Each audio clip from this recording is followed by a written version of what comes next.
Еден телевизија е обесправена како медиум по известувањето добиено од Државната изборна комисија дека телевизијата е исклучена од правото на платено политичко рекламирање во изборната кампања што започна денеска, иако претходно ДИК го објави ценовникот за услуги на телевизијата на својата официјална веб страница. На барањето на еден ТВ за објаснување врз основа на кои точно одредби и факти е донесено ваквото известување, ДИК одговори со уште едно известување.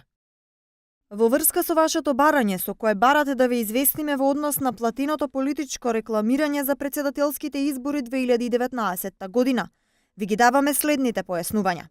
Согласно член 75 г став 6, интернет порталите доколку обезбедуваат платено политичко рекламирање за учесниците во изборната кампања, се должни во рок од 3 дена од денот на распишување на изборите да се регистрираат во Државната изборна комисија.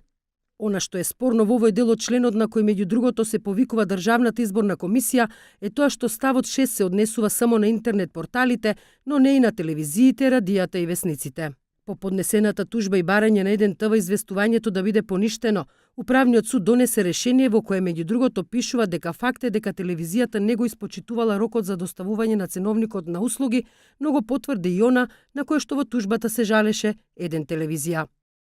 ДИК има обврска да ги објави ценовниците на радиодифузерите, печатените и електронските медиуми на својата интернет страница, но не и обврска или овластување да ги прифаќа, одобрува или не одобрува веднаш по нивното навремено или ненавремено доставување и објавување.